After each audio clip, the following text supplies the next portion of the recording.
Nobody notices a woman falling apart when she's still showing up, when she's still smiling at the right moments, still responding to emails, still keeping her calendar organized. The breakdown doesn't announce itself with drama. It happens quietly, in the space between being functional and being okay. And in your 30s, that space gets wider than you ever thought possible. She wakes up tired. Not the kind of tired that sleep fixes, but the kind that sits in her bones and makes every morning feel like lifting something heavy.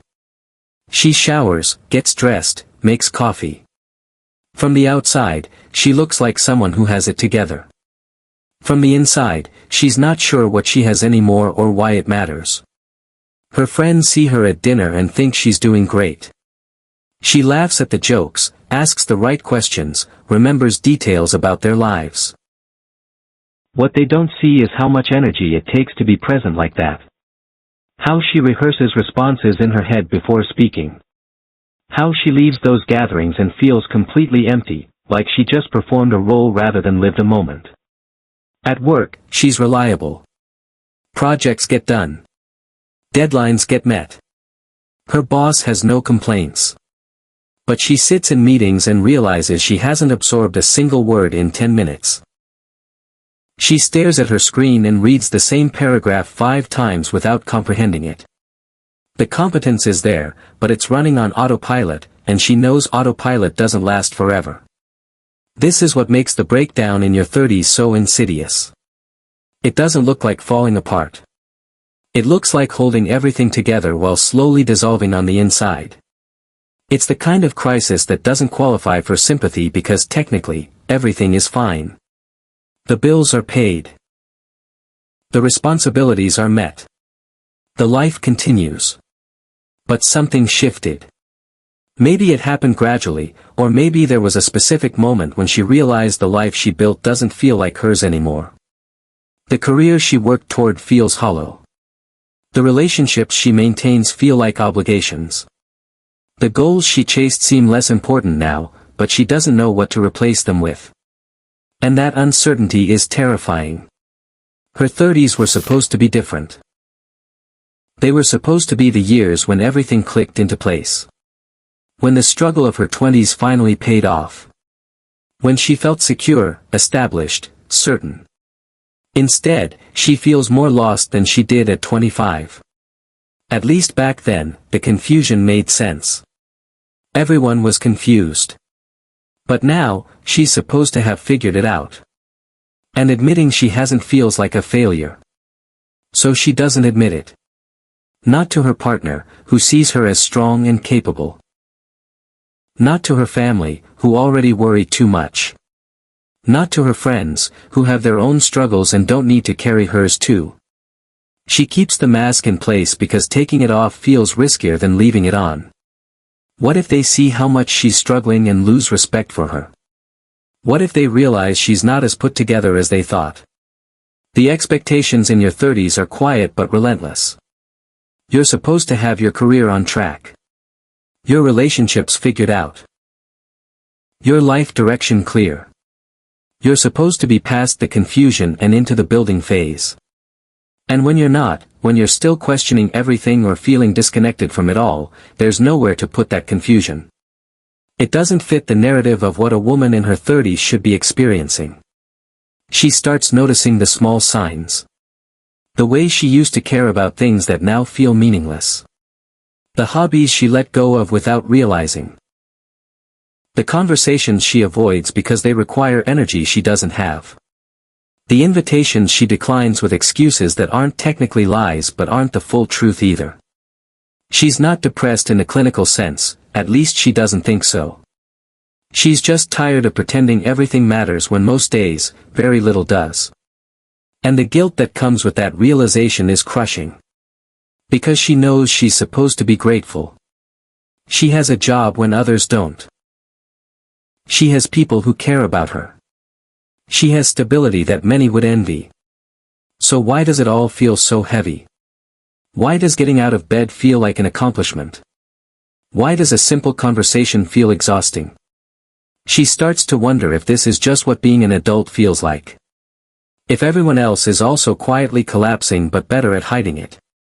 If the women she admires, the ones who seem to have it all together, are also going home and staring at the ceiling wondering what the point is. Maybe this is normal. Maybe this is just life in your 30s. Maybe she's making it bigger than it is. But it doesn't feel small.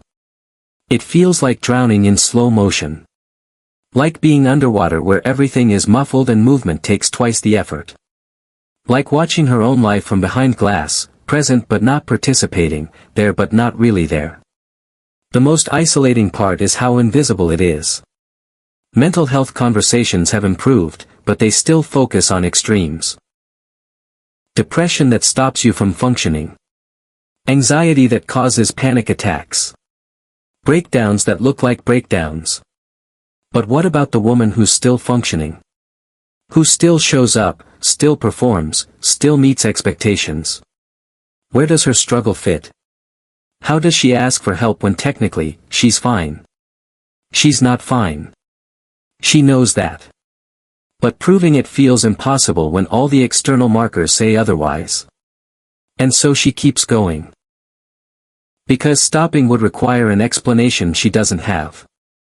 Because asking for help would mean admitting something is wrong, and she's spent so long convincing everyone that everything is right. What she doesn't realize yet is that this quiet breakdown isn't a personal failing. It's not weakness or inadequacy or lack of resilience. It's what happens when you spend years meeting everyone else's expectations while ignoring your own needs. It's what happens when you prioritize being functional over being whole. It's what happens when you carry more than any person should carry and refuse to put it down because putting it down feels like giving up. Women in their 30s are often in the middle of everything. The career demands are high. The relationship expectations are complex. The biological clock conversations start happening whether you want them or not. The comparison to peers becomes sharper because now there's enough time passed to measure who's ahead and who's behind. The pressure to have life figured out intensifies precisely when many are realizing they don't. And unlike your 20s, where struggle was expected and even romanticized, struggle in your 30s feels shameful. You're supposed to be past this. You're supposed to be thriving, not surviving. You're supposed to have grown into confidence and clarity, not be questioning everything all over again. So when you find yourself back in uncertainty, it feels like regression rather than what it actually is, which is evolution. She starts to see it differently when she stops judging herself for it. When she realizes that feeling disconnected from a life you built doesn't mean you failed. It means you changed. People change. Priorities shift. What mattered at 28 might not matter at 33. That's not weakness. That's growth trying to happen, even if it feels like falling apart. The breakdown isn't the problem. The silence around it is. The belief that she has to hold it together alone. The idea that asking for help means admitting defeat. The fear that being honest about her struggle will disappoint the people who see her as strong. But strength was never about enduring everything in silence. It was about knowing when to speak. She starts small. She tells one person. Not the whole story, just a piece of it. Just enough to test if the world falls apart when she admits she's not okay. It doesn't. The person doesn't recoil or lose respect. They just listen. And sometimes, they say me too. And in that moment, the isolation cracks a little. The quiet breakdown doesn't need a dramatic resolution. It needs acknowledgement. It needs the space to exist without being fixed or explained away. It needs the understanding that being functional and being okay are not the same thing. And it needs the permission to stop performing and start recovering. She's still figuring it out. The path forward isn't clear yet. But she's stopped pretending everything is fine when it's not. She's stopped carrying it all alone. She's stopped believing that struggle in your 30s means failure. And slowly, the weight starts to feel less like drowning and more like something she can actually set down. The quiet breakdown women hide in their 30s is real. It's common. And it's nothing to be ashamed of. You don't need to fall apart loudly to deserve support. You don't need to stop functioning to admit you're struggling. You just need to stop pretending that holding it together means you're okay.